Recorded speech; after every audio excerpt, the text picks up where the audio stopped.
Media మిత్రులందరికీ కూడా నా హృదయపూర్వక నమస్కారం. గడిచిన 2-3 రోజుల నుంచి ఏదైతే సిట్ ఏర్పాటు చేశారో వారి ఆధ్వర్యంలో రాష్ట్రం మొత్తం ఎక్కడైతే అల్లర్లు జరిగినాయో ముఖ్యంగా పల్నాడులో తిరుగుతూ ఉన్నారు. దాని గురించి విచారణ జరుపుతూ ఉన్నారు. ఈ సిట్ అధికారులకి మా వైపు నుంచి కూడా మేము రిక్వెస్ట్ లెటర్ పంపిస్తూ ఉన్నాం. దీన్ని పూర్తి ఎటువంటి ఆధారాలు లభించినా కానీ అన్ని యాంగిల్స్లో కూడా దీన్ని విచారించాలని చెప్పి వారిని కోరుతా ఉన్నాం. ముఖ్యంగా గడిచిన 4 రోజుల నుంచి ఎలక్షన్స్ అయిపోయిన 4 రోజుల నుంచి 5 రోజుల నుంచి కూడా వైఎస్ఆర్ కాంగ్రెస్ పార్టీ వైపు నుంచి డెలిబరేట్గా ఒక మెసేజ్ని అయితే తీసుకెళ్ళడానికి ప్రయత్నిస్తూ ఉన్నారు. దాంట్లో మొదటిది ఏదైతే ఈ పల్నాడులో జరిగిన గొడవలకి కారణం ఇదేదో ఒకసారి కాదు, దాదాపు 4-5 సార్లు ఇది సాక్షి మీడియా పేపర్లో వేయటం జరిగింది. చాలామంది ఎమ్మెల్యేలు దీని గురించి మాట్లాడటం కూడా జరిగింది. దాంట్లో మొట్టమొదటిది ఎక్కువగా మాట్లాడుతూ ఉంది ఏమిటంటే దీని గురించి కూడా విచారణ చేయాలని సిట్ వారిని కోరుతా ఉన్నాం. మొట్టమొదటి మాట్లాడుతూ ఉంది ఏంటంటే నాకు అక్కడున్న ఎస్పీ గారు ఎలక్షన్ సమయంలో బిందు మాధవ్ గారు ఎవరైతే ఉన్నారో వారికి వారి ఫ్యామిలీతో మాకు ఏదో పరిచయం ఉన్నట్లు, మేమేదో చాలా దగ్గర స్నేహితులు అన్నట్లు, వారి భార్య మా భార్య ఏదో దగ్గర స్నేహితులు అన్నట్లు ఏదో దీన్ని డెలిబరేట్గా ఈ మెసేజ్ని ఒకసారి కాదు దాదాపు 4-5 రోజులుగా దీన్ని పంపిస్తూ ఉన్నారు. ప్రతి చోట కూడా ఇది పబ్లిష్ చేస్తూ ఉన్నారు. దీన్ని సిట్ వారిని కోరుతా ఉన్నాం మా వైపు నుంచి క్షుణ్ణంగా పరిశీలించండి. మా కాల్ డేటా తీసి పరిశీలించండి. వాళ్ళ కాల్ డేటా మరి అధికారి కాబట్టి అది మీ చేతిలో ఉంటుంది. మా వైపు నుంచి మా కాల్ డేటా, మా చుట్టుపక్కల ఉన్న వారి కాల్ డేటా ఏదైతే ఉందో వాటిని తప్పకుండా తీసి పరిశీలించాలని చెప్పి కోరుతా ఉన్నాం. ఏదైతే ఎస్పీ బిందు మాధవ్ గారి ఫ్యామిలీ పైన ఏ విధంగా ఏదో నిరాధారమైన ఆరోపణలు చేస్తూ ఉన్నారో ఏదో మాకు వారికి సంబంధం ఉందని, ఇది పూర్తి అవాస్తవం. వారి ఫ్యామిలీ మా ఫ్యామిలీ ఎప్పుడు కూడా కలిసింది లేదు, మాట్లాడింది లేదు, ఎప్పుడు కూడా ఫోన్లో కూడా మాట్లాడింది లేదు. అసలు ఆ మనిషి అనే వారి ఫ్యామిలీ వైపు నుంచి పరిచయం ఉంది కూడా లేదు. అటువంటిది ఆధారం ఏమి లేకుండా ఈ విధమైన ఆరోపణలు చేస్తూ దీన్ని జనంలోకి తీసుకువెళ్ళడానికి ప్రయత్నించడం అనేది చాలా బాధాకరమైన విషయం. దయచేసి కొద్దో గొప్ప ఏమన్నా నిజంగా ఉంటే మాట్లాడితే కరెక్టే, కానీ ఏమీ లేకుండా ఇలా మాట్లాడటం అనేది, మాట్లాడిన దాన్ని సాక్షి పేపరు, సాక్షి టీవీ ఛానల్ విపరీతంగా పబ్లిష్ చేయడం అనేది ఇది తప్పు. దీని గురించి దయచేసి సిట్ వారిని కోరుతా ఉన్నా.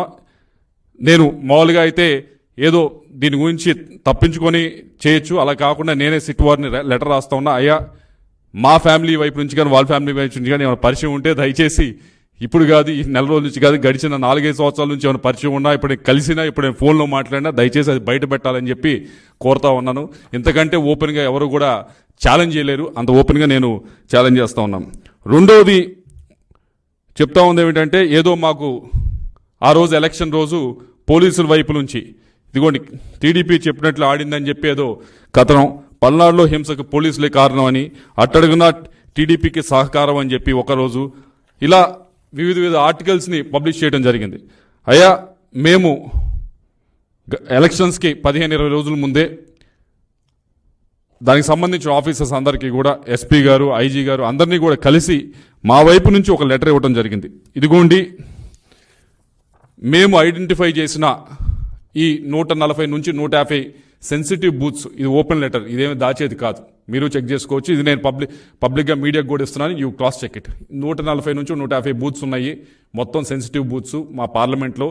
దీనికి సంబంధించి మీరు కొద్దిగా బందోబస్తు అనేది జాగ్రత్తగా చేయాలి అని చెప్పడం జరిగింది. చెప్పినప్పుడు ఇంకో విషయం కూడా చెప్పాం, మేము ఇవ్వటమే కాదు అటువైపు పార్టీ వాళ్ళు కూడా ఇస్తారు, ఒక 140, 150 ఈ 300 బూత్స్ని మీరు సరిగ్గా మ్యాన్ చేస్తే చాలు, ఇక్కడ ఎటువంటి ఇబ్బందికరమైన సంఘటనలు జరగవు, ఎటువంటి వైలెన్స్ జరగదని చెప్పి మేము ఇవ్వటం జరిగింది. ఆ 140, 150 బూతులకు సంబంధించి ఏ విధంగా బందోబస్తు పెట్టారు, ఏదో ఎటువైపు నుంచి చెప్తా ఉంది ఏంటంటే మాకు సంబంధించిన మాకు ఫేవరబుల్గా ఉన్న బూత్స్లో ఏమైనా తక్కువ పెట్టారు, వాళ్ళకి ఫేవరబుల్గా ఉన్న బూత్స్లో ఏమైనా విపరీతంగా పెట్టారని చెప్పి మరొక ఆధారం లేని ఆరోపణలు చేస్తూ ఉన్నాను. దానికి సంబంధించి కూడా ఏదైతే మేము మా బూత్ ఏజెంట్స్ అడగడం జరిగింది, అయ్యా మీరు బూత్లో కూర్చున్నారు, ఈ బూత్లో కూర్చున్నప్పుడు మనకి కొద్దిగా ఇబ్బందికరంగా మనకి అన్ఫేవరబుల్గా ఉన్న బూత్స్ లిస్ట్ ఏదైతే మనము ఇక్కడ సెన్సిటివ్ బూత్స్ అని మనం ఐడెంటిఫై చేసామో ఆ బూత్స్లో ఉన్న సెక్యూరిటీని ఒకసారి మీరు లిస్ట్ ఇవ్వండి అని చెప్పి వాళ్ళు అడగడం జరిగింది. ఎంతమంది ఉన్నారు, ఎంతమంది పోలీసులు ఉన్నారు, ఎంతమంది సిఆర్పిఎఫ్ ఉన్నారని చెప్పి మీరు కావాలంటే చెక్ చేసుకోవచ్చు. ఇది కూడా పబ్లిక్గా నేను పెడతా ఉన్నా. అంటే మా బూత్లో ఏజెంట్స్ కాబట్టి ఇచ్చింది ఒక 5-10% కొద్దిగా అటు ఇటు డిస్క్రిపెన్సీ ఉండొచ్చు. కానీ దాదాపుగా ఇది ఏదైతే నిజంగా అక్కడ సెక్యూరిటీని ఏర్పాటు చేశారో దాని డేటాని ఇక్కడ మా వాళ్ళు చూసిన డేటాని ఇక్కడ పెడతా ఉన్నాం. కాబట్టి దీన్ని కూడా ఒకసారి వెరిఫై చేసుకోండి. దీన్ని వెరిఫై చేసుకున్న తర్వాత మీకు తప్పకుండా అర్థమవుతుంది. ఎందుకంటే దీంట్లో కూడా మేము ఇక్కడ పెదకూరపాటు చూసారంటే దాదాపుగా 20 బూత్లు ఇస్తే దీంట్లో దాదాపు 17 బూతులు ఒక కానిస్టేబుల్నే మేము సెన్సిటివ్ బూత్స్ అని ఐడెంటిఫై చేసిన దాంట్లో 20 బూతుల్లో 17 బూతుల్లో ఒక కానిస్టేబుల్ మాత్రమే పెట్టడం జరిగింది. ఇలా ప్రతి నియోజకవర్గాన్ని ఇచ్చాం. నర్సరావుపేట ఇచ్చాము, అలాగే సత్తెనపల్లి ఇచ్చాం, మాచర్లు ఇచ్చాము. అన్ని బూతులు కూడా ఇది కూడా ఏదో సీక్రెట్గా ఉంచేది కాదు, ఇది కూడా ఓపెన్గానే మేము పెడతా ఉన్నాం. ఇది కూడా దయచేసి మరొకసారి సిట్ వారిని కోరుతా ఉన్నాం, ఇది కూడా వెరిఫై చేయండి. ఇది కూడా మేము ఇచ్చిన లెటర్కి ఏమన్నా అనవసరంగా ఎక్కువ మీరు అనుకున్న విధంగా మాకు ఫేవర్ చేశారు అనుకుంటే కనుక దీన్ని కూడా దయచేసి బయట పెట్టాలని చెప్పి మేము సిట్ వారిని కోరుతా ఉన్నాం. అలాగే మూడో ఆరోపణ ఏమిటంటే పోలింగ్ రోజు మాకేదో మా కనుసరణలో ఏదో జరిగింది, మేమేదో చాలా ఇన్ఫ్లుయెన్స్ చేసామనే ఒక ఆరోపణ చేస్తూ ఉన్నారు. దాని గురించి కూడా సిట్ వారిని దయచేసి వెరిఫై చేయమంటా ఉన్నాం. నేను ఐఎమ్ రెడీ టు గివ్ నా ఫోన్ డేటా ఇవ్వడానికి నేను రెడీ, కావాలంటే నా డివైస్ ఇవ్వడానికి కూడా రెడీ. మా వైపు నుంచి ఏ విధమైన ఏ ఆఫీసర్కైనా ఏ స్థాయి ఆఫీసర్కైనా ఫోన్లు చేసి మా వైపు నుంచి మేమేమన్నా అన్డ్యూ రిక్వెస్ట్ అడగకూడని రిక్వెస్ట్లు ఏమైనా అడిగితే తప్పకుండా దాన్ని బయట పెట్టాలని చెప్పి సిట్ వారిని కోరుతా ఉన్నాం. నా వరకే కాదు, నా చుట్టుపక్కల ఆ రోజు ట్రావెల్ చేసిన వారి అందరికీ కూడా మీరు దయచేసి కాల్ డేటా రికార్డ్ చేయండి, తీసుకొని వాటిని వెరిఫై చేసి ఇవన్నీ కూడా బయట పెట్టాలని చెప్పి కోరుతా ఉన్నా. ఎందుకు ఇంత ముందుకు వచ్చి ఈ 3 కూడా అడుగుతా ఉన్నామంటే దీన్ని ఏదో అనవసరంగా ఎలక్షన్ సమయంలో అనవసరంగా మన చేతిలో లేని విధంగా జరిగిన దానికి ఇదేదో పూర్తిగా మేమే చేసాం, ఎంపీగా ఉండి నేనే చేశానని చెప్పి నా పైన ఆరోపణలు చేయటం కానీ, దానికి ఒక కులం రంగు పూయటం కానీ, ఈ విధంగా గడిచిన 4-5 రోజుల నుంచి కూడా ప్రతిపక్షం అధికార పక్షం ఏదైతే ఉందో వైఎస్ఆర్ కాంగ్రెస్ పార్టీ అది చేస్తూ ఉంది. ఇది ముమ్మాటికి తప్పి. నేను గడిచిన 5 సంవత్సరాల నుంచి కూడా నరసరావుపేట ప్రజలు, పల్నాడు ప్రజలు నన్ను చూశారు, ఏ విధంగా బిహేవ్ చేశాను, ఏ విధంగా ముందుకు వెళ్ళానని చూశాను. ఎవరైనా మిగతా వాళ్ళు 2+2 3+2 గన్మెన్లు పెట్టుకొని తిరిగారు. కనీసం నేను గన్మెన్లు కూడా నేను వద్దంటే తప్పక ఒక గన్మెన్ ఇచ్చి నాకు ఇప్పించడం జరిగింది ఆ రోజు ఎస్పీ గారు. నేను ప్రశాంతంగా చాలా ఫ్రీగా జనంతో కలిసి తిరగటం జరిగింది. అలా తిరిగే మనిషికి మీరు అనవసరంగా ఇటువంటి ఆపాదించడం అనేది కరెక్ట్ అయిన విషయం కాదు. ఏదో ఒక కులానికో లేకపోతే ఒక మతానికో ఒక వర్గానికో నన్ను పరిమితం చేయడానికి ఆ విధంగా ప్రజల్లోకి తీసుకువెళ్ళడానికి, పల్నాడు ప్రజల్లోకి తీసుకువెళ్ళడానికి ప్రయత్నిస్తూ ఉన్నది. ఇది ముమ్మాటికి అవాస్తవం. దీన్ని పూర్తిగా సిట్ వైపు నుంచి మీరు ఏదైతే విచారణ చేస్తూ ఉన్నారో దయచేసి దీని లోతులోకి వెళ్ళి ఏ విధంగా అయినా నా వైపు నుంచి ఈ ఆఫీసర్ని, ఏ ఆఫీసర్నైనా పైనుంచి కింద దాకా ప్రతి ఆఫీసర్ని మీరు క్షుణ్ణంగా మా వైపు నుంచి కాల్ డేటా ఇస్తాం, తప్పకుండా పరిశీలించండి. మేము కలిసిన వివరాలు అడిగితే తప్పకుండా ఇస్తాం, పరిశీలించండి. ఏ విధంగా అయినా ఇన్ఫ్లుయెన్స్ చేసామనంటే తప్పకుండా అది పబ్లిక్ డొమైన్లో పెట్టండి. ఒకవేళ నా వైపు నుంచి ఎవరైనా ఇన్స్టిగేట్ చేసి ఏ విధమైన అల్లర్లు సృష్టించడానికైనా పల్నాడులో ప్రయత్నించుంటే తప్పకుండా నేను ఏమి దానిలో మొహమాటు పడట్లేదు, తప్పకుండా నా పేరు కూడా మీరు ఛార్జ్ షీట్లో చేర్చుకోవచ్చు. ఇదిగో నువ్వు ఈ విధమైన ఈ గ్రామంలో ఈ విధంగా నీ వల్ల జరిగింది అంటే తప్పకుండా పెట్టండి. ఆన్ ద కాంట్రరీ ఆపోజిట్గా మీరు అందరూ చూశారు, దొండపాడు అనే గ్రామంలో ఇన్స్టెడ్ ఆఫ్ అవతల వైపు కాకుండా నాపైనే ఆ రోజు అటాక్ జరగడం జరిగింది. నా వెహికల్స్ పైన ఆ రోజు అటాక్ జరగడం జరిగింది. నా కాన్వాయ్ వెహికల్స్ ఏదైతే 3 వెహికల్స్ ఉన్నాయో అన్నీ కూడా పాల్గొనడం జరిగింది. ఆ రోజు అక్కడ ఉన్న పోలీస్ ఆఫీసర్లు కూడా వారేమి చేస్తూ ఉడిగినట్టు చూస్తూ ఉన్నారు. ఇన్స్టెడ్ నా వైపు నుంచి పోకుండా వాళ్ళు న్యూట్రల్గా పక్కనే నుంచి ఉన్నారు.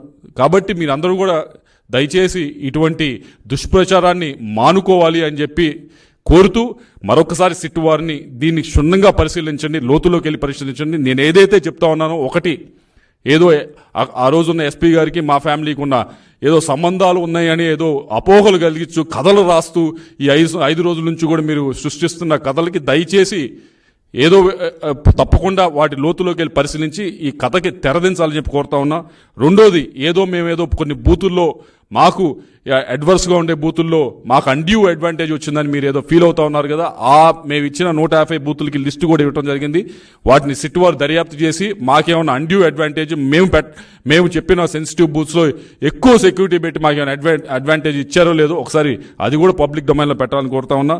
అలాగే పోలింగ్ రోజు ఏదో మాకు అన్డ్యూ అడ్వాంటేజ్, ఆ రోజు కూడా ఏదో మేము చెప్తేనే అధికారులు అటు కదిలారు ఇటు కదిలారని చెప్తా ఉన్నారు. కాబట్టి దయచేసి మా కాల్ డేటాను తీసుకొని, మాదే కాదు మా చుట్టుపక్కల ఉన్న ఆ రోజు మాతో కారులో ప్రయాణిస్తున్నా, మా వెనకమాల కారులో ప్రయాణిస్తున్నా ఎవరిదైనా కాల్ డేటా తీసుకొని, ఎవరినైనా ఏ అధికారినైనా ఎస్ఐ నుంచి పైదా ఐజీ దాకా ఎవరినైనా మేము ప్రలోభాలకు గురి చేస్తే, మేము ఎవరినైనా పుష్ చేస్తే, ఎవరినైనా ఇబ్బంది పెడితే తప్పకుండా వాటిని కూడా పబ్లిక్ డొమైన్లో పెట్టాలని చెప్పి కోరుతూ, సిట్ వారిని ఈ ఏదైతే ఇన్వెస్టిగేషన్ చేస్తా ఉన్నారో వాటిని లోతులోకి వెళ్ళి పరిశీలించి వీటన్నిటిని కూడా పబ్లిక్ డొమైన్కి తీసుకురావాలని కోరుతూ, మరొకసారి మీరందరూ పల్నాడు ప్రజలందరూ కూడా గడిచిన 5 సంవత్సరాల నుంచి నన్ను చూశారు, నన్ను ఆదరించారు. ఇవన్నీ కూడా మీరు దయచేసి ఏదో అపోహలకు తావివ్వకుండా ఏదైతే సిట్ వారు ఇన్వెస్టిగేషన్ చేస్తా ఉన్నారో వాటిని ఒకసారి క్షుణ్ణంగా మీరు కూడా పరిశీలించి, దాని తర్వాత ఏదైతే సాక్షి వైపు నుంచి కానీ వైఎస్ఆర్ కాంగ్రెస్ పార్టీ వైపు నుంచి కానీ చేస్తున్న దుష్ప్రచారాన్ని మీరందరూ కూడా నాకు తెలిసి నమ్మరని చెప్పి, అయినా కూడా ఒకసారి మీరు దీన్ని పరిశీలించాలని చెప్పి పల్నాడు ప్రజలందరికీ